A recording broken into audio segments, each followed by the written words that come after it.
Сціхаюць жарсці вакол закрытай польска-беларускай мяжы. Гэтак транспартна-лагістычны партал «Інфатрансмедыя Беларусь» са спасылкаю на нямецкіх экспедытараў паведаміў, што мяжа ўжо ад заўтра можа быць адкрытая для перавозкі грузаў, а ад панядзелка і аўтамабільныя пункты пропуску. Каб спраўдзіць гэтую інфармацыю, Белсат звярнуўся ў Міністэрства ўнутраных справаў і адміністравання Польшчы. Мы не пацвярджаем інфармацыі пра адкрыццё мяжы з Беларусю. Такая пастанова пакуль не прынятая.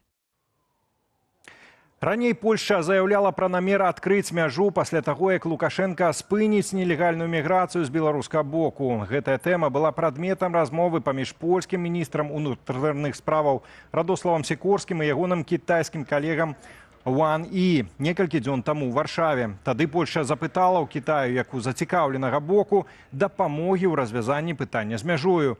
Якім чынам Кітай можа паўплываць на Лукашэнку і ці можа наагул, мы запыталіся ў кандыдата гістарычных навук Яўгена Красуліна. Польскі бок кажа, што яму неістотна колькі страціць эканамічна. Галоўнае гэта бяспека. І тут абсалютна можна пагадзіцца, канечне. А кітайскі бок можа для сябе вырашыць, што неістотна, колькі ён страціць эканамічна, тым больш ўсё ж такі страты будуць не надта высокія, а яму галоўнае быць вось гэтым лідарам, які не вядзецца вось на такі ціск. Таму тут я не падзяляю, канешне, аптымізму беларускіх аналітыкаў, экспертаў, актывістаў, якія лічаць, што Кітай зараз пабяжыць ціснуць на Лукашэнку і на Пуціна, дзеля таго, каб вось гэты кітайска-еўрапейскі чыгуначны экспрэс не спыняўся. І маленькае ўдакладненне. Радослаў Сікорскі, ўсё-такі міністр замежных справаў Польшчы, а не ўнутраных справаў, выбачаюся за памылку. Ідзем далей. Мяжа з Польшчаю закрытая ўжо тыдзень, і калі адкрыецца, невядома. Як жа беларусам у гэткіх умовах хутчэй і прасцей трапіць у яшчэ зусім нядаўна гэткую блізкую краіну-суседку? Мы сабралі для вас варыянты, якія існуюць на гэты момант. Найбольш папулярны маршрут з Беларусі ў Польшчу цяпер пралягае праз Літву. Там пайшлі насустрач беларусам і на час, пакуль Польшча не адкрые мяжы, адмянілі забарону на ўезд аўтамабіляў на беларускіх нумарах. Вядома, пускаюць толькі ў выпадках, калі Літва – гэта транзітная краіна для ўезду ў Польшчу. Уехаць у Літву можна праз два памежныя пункты пропуску – Беняконе і Каменны Лог. На першым о 16-й гадзіне выезду чакалі 110 легкавікоў, а на другім – 180. На абодвух пунктах пропуску ў чарзе не было аніводнага аўтобуса. Другі шлях у Варшаву ляжыць праз Латвію. У такім выпадку трэба ехаць праз пункт пропуску Грыгораўшчына. Там, паводле стану на 14:00, у чарзе было два аўтобусы, легкавікоў не было. Уезд аўтаў у Латвію на беларускіх нумарах па-ранейшаму забаронены. Даехаць праз Літву і Латвію на аўтобусе можна з перасадкай у Вільні ці Рызе, або наўпрост без перасадкі, у залежнасці ад перавозніка. Трэці даволі распаўсюджаны шлях да Варшавы праходзіць праз Калінінград. З Менску туды можна дабрацца цягніком ці самалётам. А ўжо з Калінінграду да Польшчы можна даехаць на аўтобусе. Што датычыць грузавых зносінаў, то Дзяржаўны мытны камітэт Беларусі спадзяецца на развязанне сітуацыі на мяжы цягам тыдня, зазначыў яго старшыня Уладзімір Арлоўскі. Аліна Скрабунова, Белсат. Сховішча для радыеактыўных адкідаў пабудуюць непадалёк Астравецкай АЭС, усяго за 22 кіламетры ад мяжы з Літвою. Паводле інфармацыі ініцыятывы Белпол, адпаведнае рашэнне канчаткова ўхвалілі сёлета ў жніўні. Увядзенне сховішчаў в эксплуатацыю плануюць на 2030 год. Захоўваць на аб'екце плануюць сярэднія і нізкаактыўныя адкіды, такія як забруджаныя матэрыялы, спецадзенне, інструменты. Яны патрабуюць экранавання і адмысловых умоваў захоўвання. Але гаворкі пра захоўванне ў сховішчы высокаактыўнага адпрацаванага паліва няма. Белпол перадаў наяўную дакументацыю Літве. В совокупности будет потрачено, если не ошибаюсь, порядка 900 миллионов белорусских рублей. Мы общались с определенными, скажем так, людьми, которые больше знают по данному вопросу. Они сказали, что это, в принципе, очень небольшая сумма для такого хранилища. И так ведь у литовцев имеются вопросы в принципе, к Островецкой АЭС, так еще ко всему прочему, напряженность будет создаваться еще и благодаря такому вот хранилищу для ядерных отходов.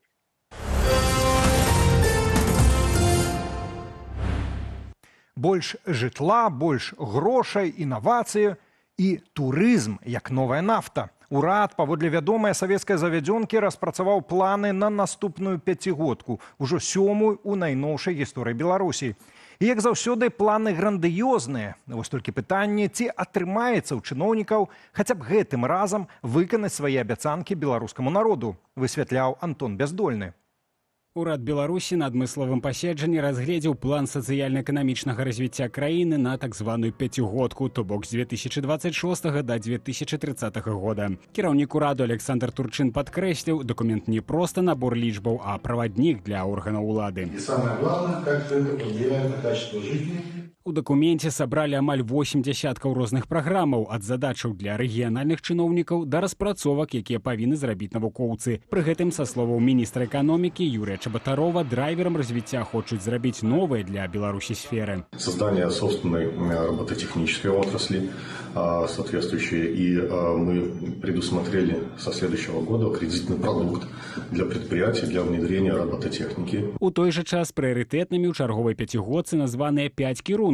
Традыцыйнае жытло, дарогі, рэгіёны і лічбавізацыя. Асобна вылучылі турызм. Задачу паставілі амбітную да 2030 года давесці долю турызму ў валавым унутраным прадукце да 4,5%. Цяпер, паводле звестак Белстату, яна вагаецца каля 2%. То прыязджаюць к нам 80%, гэта расейцы. Ці могуць яны прыязджаць болей?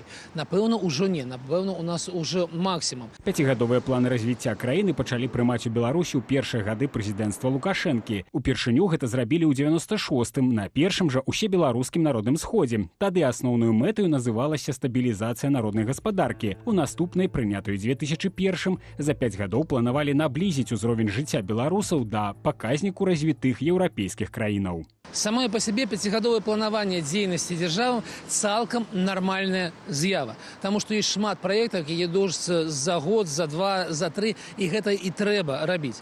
Праблема ў беларускіх рэаліях у тым, што ніводны з такіх планаў ніколі не выконваўся. Чарговую пяцігодку развіцця маюць прыняць на 8-м усебеларускім народным сходзе. Калі ён адбудзецца, невядома. У афіцыйных крыніцах няма нават папярэдняй даты мерапрыемства. Антон Бяздольны, Белсат. 9 мільёнаў і 7 тысяч тонаў збожжа разам з рапсам. Гэткі ўраджай, паводле Міністэрства сельскай гаспадаркі і харчавання, сабралі айчынныя аграрыі, апрацаваўшы 99% плошчаў. Гэта пакуль што без уліку кукурузы. Не дзіва, што сёння, наведваючы Гарадзеншчыну, Лукашенко папярэдзіў чыноўнікаў. Я боюсь, что у нас получится так, что мы рассчитываем получить зерно кукурузы, а кукуруза не созреет. И мы потеряем время, чтобы ее убрать на силос кукурузный. Понимаешь? Понимаю. Не уберем на силос, кукуруза пересохнет, и зерно не получим от кукурузы. Уласна, ад гэтай культуры цяпер залежыць, ці дасягнуць земляробы задачаў, якія перад імі ставіў асабіста Лукашенко, а менавіта сабраць разам з рапсам і кукурузай 11 мільёнаў тонаў збожжа. 34 гады таму бел-чырвона-белы сцяг і герб пагоня набылі статус афіцыйнай дзяржаўнай сімволікі Беларусі. Менавіта таму дзень 19 верасня і стаўся днём нацыянальнага герба і сцяга. На жаль, праз няпоўныя 4 гады Лукашенко змяніў сімволіку на крыху змененую савецкую. І ўсе гэтыя гады ажно да сёння рэжым нязменна пераследуе грамадзянаў за выкарыстоўванне нацыянальных сімвалаў. Тэму працягне Ірына Дарафійчук. Шнар на плячы былога палітзняволенага Іллі Дубскага з'явіўся за кратамі. Там люди с людьми очень страшные вещи творят. Маладзёна вывезлі з краіны разам з яшчэ паўсотняю чалавек 11 верасня. Ужо ў бяспецы ён распавёў. У калоніі яго прымусілі самому сабе зрэзаць тату з пагонію. Гэтая сітуацыя яскравы прыклад таго, як цяперашнія ўлады не цярпяць нацыянальных сімвалаў. Думаючы, што зганьбыўшы сімвалы, схаваўшы іх з публічнай прасторы, яны дамогуцца таго, што людзі змірацца з гэтым, перастануць патрабаваць свабоды, перастануць патрабаваць вяртання дэмакратычных інстытуцыяў, перастануць выступаць супраць Лукашэнкі і ягонага аўтарытарнага рэжыму. 34 гады таму, 19 верасня 1991 года, Верховный Совет БССР прагаласаваў за новую назву краіны Рэспубліка Беларусь і зацвердзіў новыя дзяржаўныя сімвалы – бел-чырвона-белы сцяг і герб пагоня. Тагачасны дэпутат Александр Лукашенко ад галасавання ўстрымаўся, а днямі назваў яго скажэннем гісторыі. А поскольку наши, извините меня, коммуняки сидели там, не понимая, что происходит, не зная истории, они совсем соглашались. Паводле дэпутата Сергея Навумчыка, пытанняў пра статус дзяржаўных сімвалаў і назву краіны ад пачатку не было ў плане паседжання, а галасаваць давялося некалькі разоў. Але выбар быў зроблены не бяздумна. Дэпутаты ад Беларускага народнага фронту падрыхтавалі глебу, зрабілі выставу з гістарычнай перспектывай бел-чырвона-белага сцяга і пагоні. Перед пачаткам сесії ў перапынках просто дзесяткі дэпутатаў, не толькі дэпутатаў, і журналістаў, і супрацоўнікаў апарату, і міністры стаялі і чыталі, і для іх многія гэтыя факты былі проста ў навіну.